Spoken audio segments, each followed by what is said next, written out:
Hello বন্ধুরা, তোমাদের একটা নতুন ভিডিওতে সবাইকে ওয়েলকাম। আজকের গল্পটা আমাদের নিয়ে যাচ্ছে রাজস্থানের দিকে।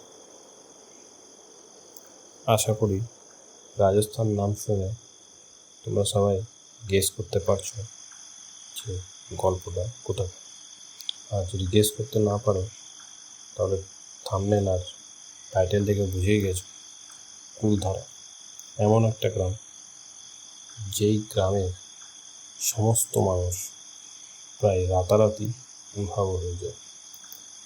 এবং শুধু সেই গ্রামের না, কুলধারা এবং তার আশেপাশে আরও ৮৩টি গ্রাম আর ফেলে যায় এক বিশাল জনমানব শূন্য এক গ্রাম।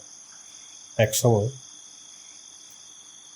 একটা পুরো গ্রাম, যেখানে হাজার হাজার মানুষের বসবাস ছিল, যেখানে বাচ্চাদের হাসি, মন্দিরের ঘণ্টার ধ্বনি আর ব্যস্ত জীবনের কোলাহল মুখর ছিল চারপাশ।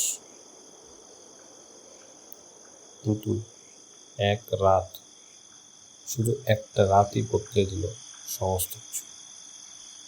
পরের দিন সকালে নিজের সময়ে সূর্য উদয় হলো, কিন্তু রয়ে গেল শুধু ফাঁকা বাড়ি, রাস্তা, এক ভয়ঙ্কর নীরবতা।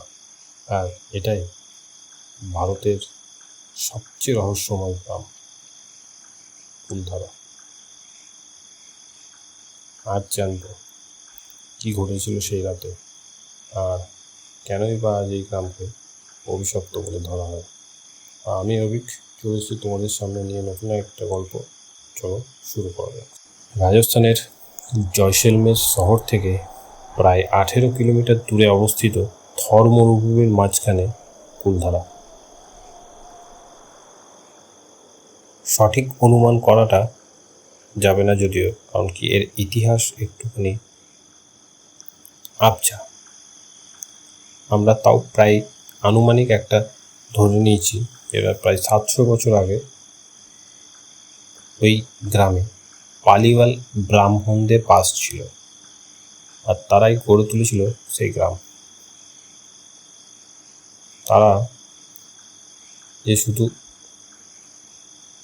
পুজো বা ধর্মের দিক থেকে যে তাদের একটা উন্নত ছিল তারা তা নয়, তারা আরও নানান কৌশল জানত এবং তারা ছিল শিক্ষিত পর্যন্ত। তারা মরুভূমিতে জল সংরক্ষণ করতে পারত একটা বিশেষ পদ্ধতিতে। তার ফলে কৃষিকাজ ছিল তাদের কাছে খুবই সহজ। তারা সুবিশাল মরুভূমির মাঝখানে এক বড় সবুজায়নের পরিবেশ তৈরি করেছিল, এবং তার মাঝখানে তারা তাদের কৃষিকাজ চালিয়ে যেত। আর শুধু তাই নয়, তাদের বাড়িঘরের ভেন্টিলেশন ব্যবস্থা এতটাই ভালো ছিল যে প্রচণ্ড গরমের মধ্যেও কিন্তু তাদের বাড়িঘরগুলো ভেতরটা ছিল খুবই ঠান্ডা। সব মিলিয়ে কুলধারা ছিল একটা সমৃদ্ধ সুখী জনপদ। কিন্তু সুখ কখনোই কারোর চিরস্থায়ী হয় না। লোকমুখে শোনা যায়, জয়সলমেরের ক্ষমতাধর দেওয়ান সালিম সিং গ্রামের এক প্রধানের সুন্দরী কন্যা তার প্রেমে পড়ে এবং তাকে বিয়ের প্রস্তাব দেয়। রাজস্থানের রাজরাজারা যারাই ছিল না কেন, তাদের থেকে সবথেকে বেশি ক্ষমতাধর ছিল দেওয়ান, আর তারাই সব কিছু পরিচালনা করত, যার ফলে দেওয়ানের উপরে রাজারও কোনো কিছু বলবার অধিকার ছিল না।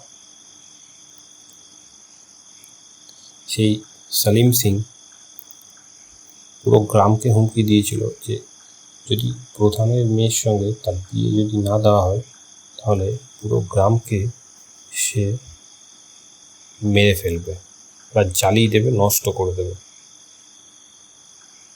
তাই গ্রামবাসীরা আর কোনো পথ খুঁজে পেল না নিজেদের রক্ষা করার,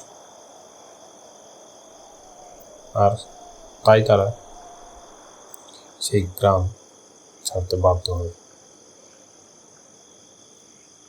আর রাতারাতি সেই গ্রাম ফাঁকা হয়ে যায়। শুধু সেই গ্রাম নয়, তার আশেপাশে ৮৩টা গ্রাম রাতারাতি ছেড়ে চলে যায়। এবং তারা কোথায় যায়, তাদের সঙ্গে তারপরে কি হয়, সে ব্যাপারে কেউই জানে না। কথিত আছে যে যাওয়ার আগে তারা অভিশাপ দিয়ে যায় যে এই গ্রামে কোনোদিনও কেউ শান্তিতে বসবাস করতে পারবে না, বা নতুন করে কেউ আর বসতি স্থাপন করতে পারবে না। তারপর থেকে কুলধারা হয়ে ওঠে এক পরিত্যক্ত জনপদ। এখন যদিও বা টুরিস্টদের জন্য সেই স্থান এক প্রধান কেন্দ্রবিন্দু হয়ে দাঁড়িয়েছে মানুষের মধ্যে, আর সেখানে অনেক টুরিস্ট এখন যাচ্ছে, কিন্তু তাদেরও প্রবেশ ৫টার পর নিষেধ হয়ে যায়। ইন্ডিয়ান প্যারানর্মাল সোসাইটি এবং গৌরব তিওয়ারি সেখানে এক রাত কাটায় তাদের টিমের সঙ্গে,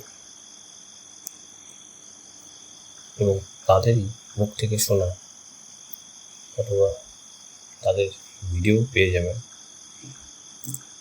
তাদের যেই টিমের গাড়ি ছিল, সেই গাড়ির ওপর হাতের ছাপ পেয়েছিল তারা, বাচ্চা ছেলের হাতের ছাপ। এবং তাদের যা গ্যাজেট ছিল, ক্যামেরা ছিল, সেগুলো হঠাৎ করে বন্ধ হয়ে যায় এবং তার ব্যাটারি হঠাৎ করে ড্রেন হয়ে যায়। অনেক পর্যটকদের মুখে শোনা যায় যে অনেক অদ্ভুত রকমের আওয়াজ তারা শুনতে পেয়েছে। অনেকের মনে হয়েছে কানের কাছে কেউ যে ফিস ফিস করে কেউ কথা বলেছে, বা তারা যদি কোনো ফাঁকা জায়গা দিয়ে যাচ্ছে, পেছন থেকে কেউ তাকে অনুসরণ করছে। কোনো বিশেষ বিশেষ স্থান সেখানে গেলে হঠাৎ করে তারা ঠান্ডা একটা আমেজ পায়, যেখানে হঠাৎ করেই মনে হয় তাপমাত্রা অনেকটা ড্রপ হয়ে গেছে।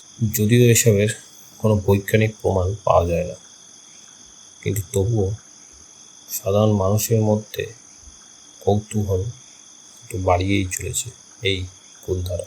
ইতিহাসবিদদের মতে অতিরিক্ত কর, রাজনৈতিক অত্যাচার, অর্থনৈতিক সমস্যা এবং রাজস্থানের এক শুষ্ক পরিবেশ, বৃষ্টি না হওয়া, এই সব কিছু মিলিয়ে গ্রামবাসীদেরকে এলাকা ছাড়তে বাধ্য করা হয়েছে, যার ফলে ওই গ্রাম এখন পরিত্যক্ত। কিন্তু স্থানীয় মানুষদের বিশ্বাস অভিশাপ আজও জীবন্ত। তাহলে সত্যিটা কি?